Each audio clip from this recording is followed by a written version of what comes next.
Pangalengan, sebuah kota kecamatan dengan panorama indah dan berhawa sejuk yang berada di dataran tinggi Kabupaten Bandung.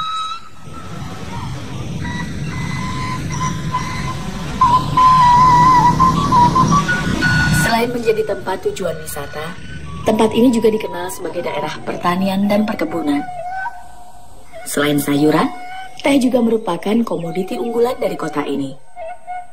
Hampir sepanjang mata memandang terbentang perkebunan teh yang menghijau, seakan menggambarkan betapa suburnya daerah Pengalengan. Sebuah anugerah alam bagi penduduknya untuk dimanfaatkan sebaik-baiknya.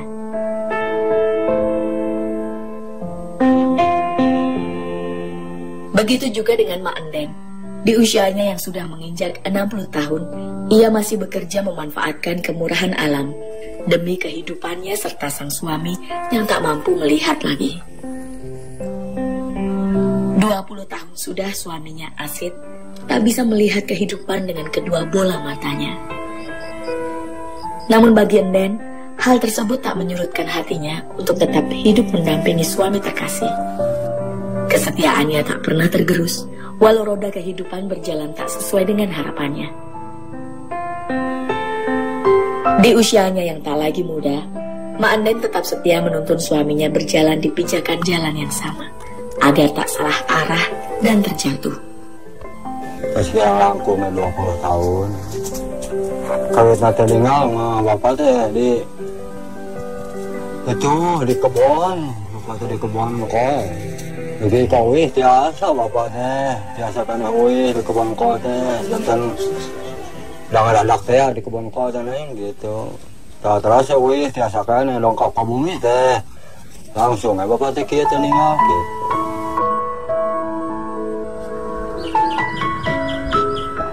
Puluh tahun lebih hidup bersama, Mak Enden dan Abah Asid dikaruniai 5 orang anak. Masing-masing dari mereka sudah berkeluarga, kecuali si bungsu. Sayangnya, tak ada satupun dari anaknya yang hidup lebih dari berkecukupan.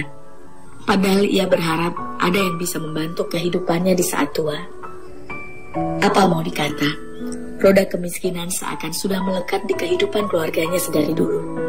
Nya hari murang kalih mah gitunya gaduh 5 ngan sadayana tak acan aya anu nya milikna aralit begitu kanggo aya kanggo anjeunna ge untung bari seueur kakiranganana nu didamel kana bangunan anu nya di kebon gitu di darama teh nya kanggo aya kanggo anjeunna nya untung nya tos pauntungkeun gitu kanggo emak-emak bujung-bujung kamasihan ka emak kanggo anjeunna ge kadang-kadang tercekap. Tekadnya tak pernah gentar dalam melangkah mengais sejumput rezeki. Semua ini ia lakukan demi kehidupannya dan sang suami. Tak jauh dari rumahnya di kampung Babakan Salam, Desa Pangalengan, ada sebuah industri manisan. Di sanalah ia bekerja selama 14 tahun ini. Ya upami emak tengah damel maksakeun bade di mana emak kanggo tuang sadidinten.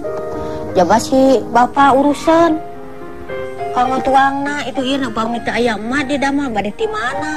Nya emak teh maksakeun we, teh sepuh oge. Beberapa hasil pertanian dan perkebunan diantaranya banyak dikembangkan oleh pengusaha dan pengelola industri. Salah satu panganan unik yang dikembangkan adalah manisan lobak. Sayuran segar yang lazimnya dimakan dengan cara dijadikan sayur untuk bersantap, di sini dijadikan manisan. Sifat sayuran yang tak tahan lama membuat beberapa orang mempunyai ide untuk membuat manisan dari lobak. Manisan lobak ini biasa dimakan sebagai campuran hidangan utama. Selain itu, lobak dikenal sangat bermanfaat sebagai obat gangguan ginjal dan demam.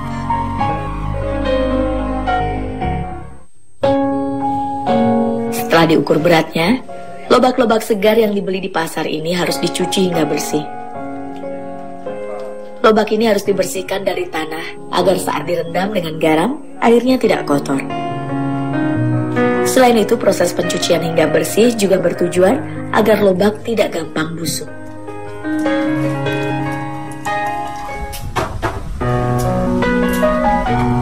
Sebelum diiris, lobak yang telah bersih harus dipotong terlebih dulu menjadi 2 bagian, agar tidak terlalu panjang pada saat pengirisan. Ada ukuran tertentu untuk lobak yang akan dijadikan manisan dan asinan. Lobak yang akan diiris oleh Mak Enden ini adalah untuk lobak ukuran manisan.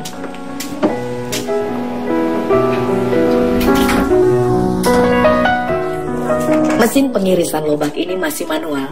Pengerjaannya masih harus tetap menggunakan tenaga tangan.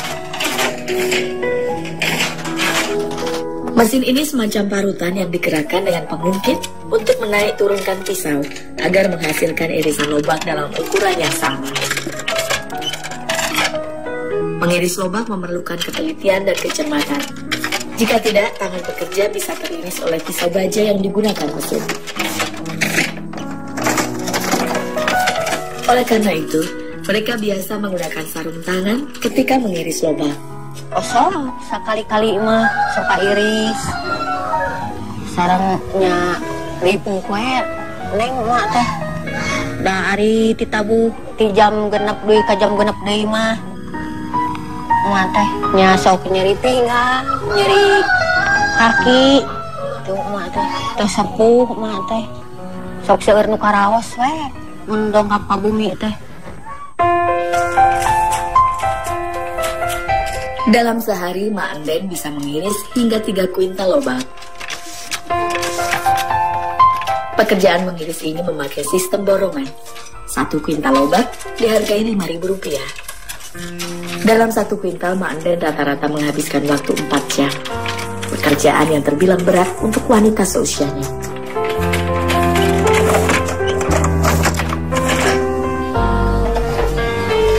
Lobak yang sudah diiris ini kemudian dimasukkan ke bak besar untuk direndam menggunakan garam selama 1 malam agar meresap.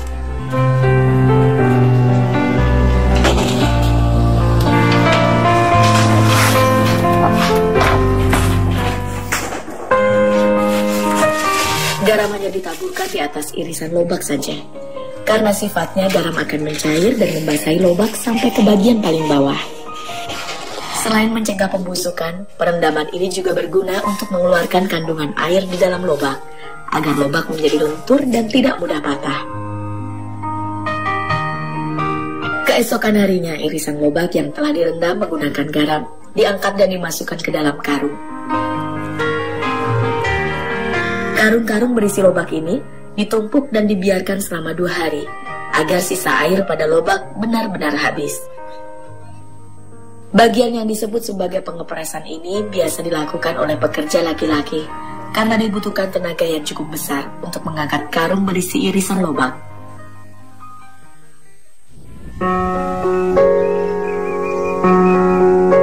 Setelah proses pengepresan selesai, lobak dijemur hingga kering di bawah sinar matahari selama 1 hari. Manisan lobak ini tidak perlu dimasak atau direbus, karena pada dasarnya, lobak yang sudah masak bisa dimakan tanpa direbus terlebih dulu. Lagi pula lobak ini sudah diberi garam sebagai pengawet.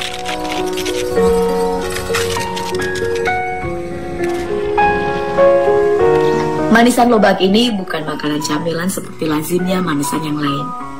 Ia hanyalah campuran makanan, layaknya bumbu, agar masakan terasa lebih gurih. Tahapan terakhir yakni dicampur gula. 1 kuintal lobak yang telah kering ini biasa dicampur dengan 20 kg gula putih. Lobak diaduk dengan gula putih menggunakan tangan agar gula yang dicampur meresap dengan baik. Jadilah lobak ini sebagai manisan lobak khas Pangalengan.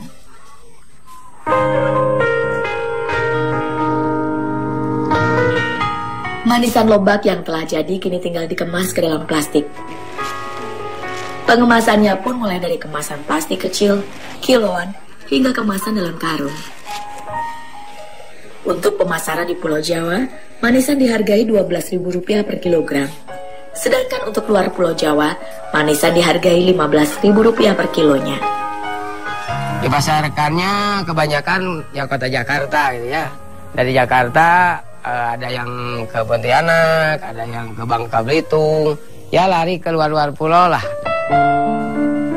Para pekerja di industri manisan lobak ini biasa bekerja borongan yang upahnya dibayar per minggu.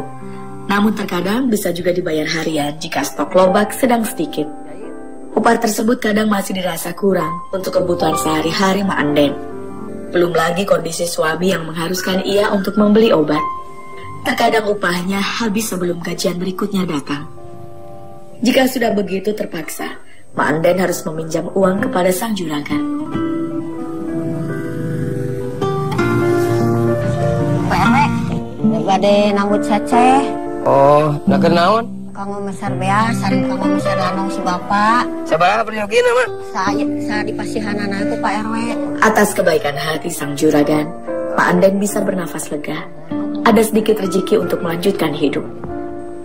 Uang pinjaman itu biasanya dibayar dengan cara memotong upahnya pada saat gajian berikutnya datang. Ayah samingon sekali dibayar teh di dia. Upami harian gitunya 20 duit ka sonten. Upami duit ka tabu satu emang 15.000 di dia di damel teh. Nya bayaran mah aya namut heula mama gitu. Ari teh gaduh ceceh mah kanggo mesar beas.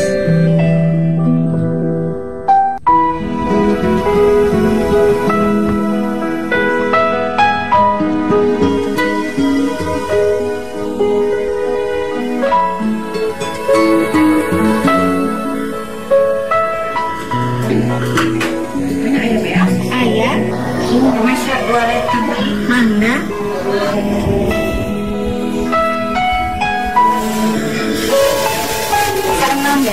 Obat gosok ayah. Kesetiaan Mak Anden tak pernah habis dimakan usia. Tak pernah sedikit pun ia melupakan keadaan sang suami di rumah. Mak Anden sudah mengerti yang harus ia lakukan tatkala suaminya mengeluh sakit. Walau hanya dengan obat warung yang mampu ia belikan, ia tak ingin melihat suaminya itu menderita sakit di badan. Abah Asid sudah cukup menderita karena tak bisa melihat.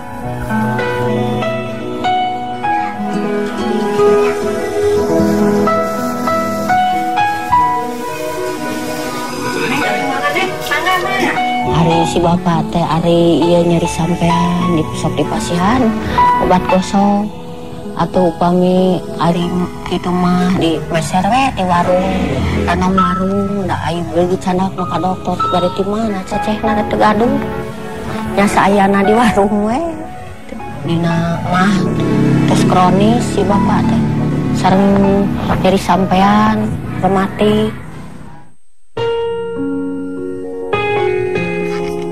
Karena ia tidak bisa melihat, bukan berarti Abah Asid hanya bisa duduk di kursi saja dan tidak bisa melakukan apapun. Terkadang rasa bosan itu menghinggapi. Ia ingin melakukan aktivitas seperti orang normal. Walau bukan pekerjaan berat dan menghasilkan uang, namun Abah Asid senantiasa melakukan pekerjaan rumah. Ia masih bisa membantu Mak Anden membersihkan rumah, memperbaiki beberapa kondisi yang rusak, dan beberapa pekerjaan rumah lainnya. Membelah bambu ini merupakan pekerjaan sehari-hari Abah Asid. Ia sudah terbiasa bekerja dengan gergaji dan golok, sehingga tak ada rasa takut ketika membelah bambu. Ya, kalau bosan mah, ya tahu gak, aduh. Terus tidak jadi banyak akhirnya. Kesalna gitu apa tuh, tapi atas dalah dikumahakeun deui gitu. Nah, saya di bumi. Abah Asid tidak bisa melihat melalui mata. Namun, dengan telinga dan perasaan, ia melakukan segala pekerjaan rumah dengan apik dan telaten. Kadang terbersit di harapannya, ingin bisa melihat dengan normal kembali, membantu meringankan beban sang istri. Tapi rasanya harapan untuk bisa melihat kembali hanyalah sebatas doa. Nah, kok khawatirnya nyalira we ku ngadama ayo bapak di bumi gitu bapak teh jantan kumahana jantan nalak sedih ke bapak oge gitu. Oh jantan sedih ayo bapak gitu di bumi ayo si emak angkat ngadama. Kita salam kita tiap dinten gitu. Mohon awartos pisan masih mah gitu.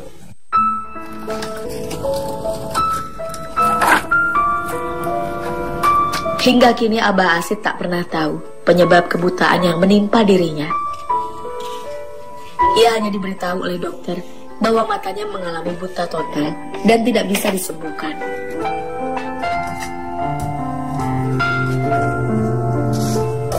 Hanya rasa ikhlas yang kerap ia panjatkan setiap harinya kepada Sang Pencipta, sembari terus meniti hari ditemani kesetiaan sang istri.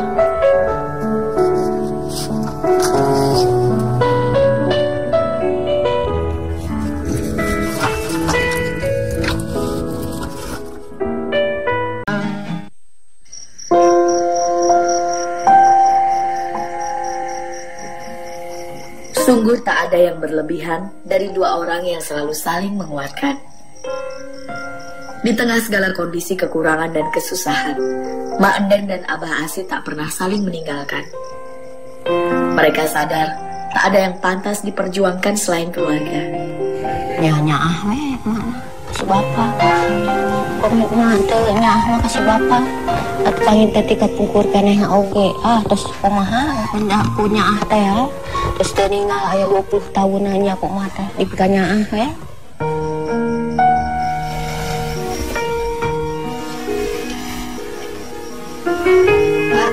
Pak, kang eueug cai. Cai sampe namanya. Ieu kang anu sampean eta dipencetan wae anu meja obat gosong. Pada saat-saat seperti inilah, ketika malam mulai menyelimuti dan kesepian menghampiri, Mak Anden dan Abah Asid kadang teringat dengan anak serta cucunya. Bertanya-tanya kabar mereka. Rindu kehangatan sebuah keluarga besar yang dulu pernah ada. Belas asih urang. Apa daya, anak-anak mereka harus mencari penghidupan sendiri, tak harus bergantung dengan orang tua. Hanya doa yang bisa mereka panjatkan demi kesehatan dan keselamatan anak serta cucu mereka di perantauan.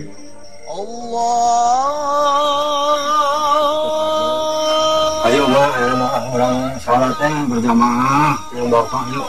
Ayo atuh.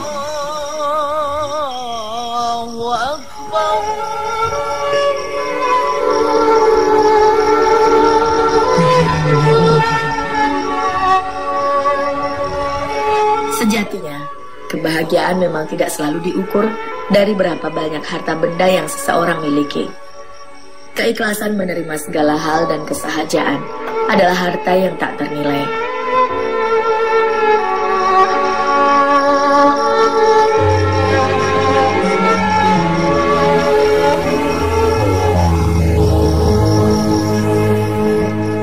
Mak Endan tak pernah berhenti berdoa untuk kebahagiaan keluarganya.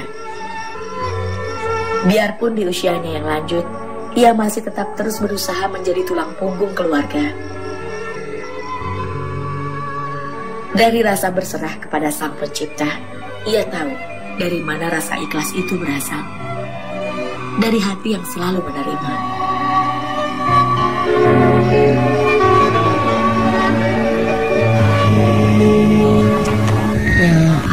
Aisyah Abah malah kemajaran nyarios gitunya. Ya aku mawe upami si Abah sedih bunga sok di upahan gitu. Ya orang tidak tos takdir sama nasib. Teninga punya tidak diupah we sing sada si Ridho terus kumaha teh. Terus coba detik kumaha keun adi lanongan terus aya pilanonganana sareng dokter teh. Kan terus di lanongan oge. Nya kantun nyangakeun we pangin teh didamangkeun deui pangitan nuhun atuh dikersakeun teu tiasa di lanongan nya meureunnan kantun nyangakeun takdir sing Ridho anjeunna gitu nya doakeun muga-muga we nu penting masih sing paparindaman kitu kalayan sing diridian ataupun anak sadayana sing dipaparin kesehatan kalayan dibarokahan gitu.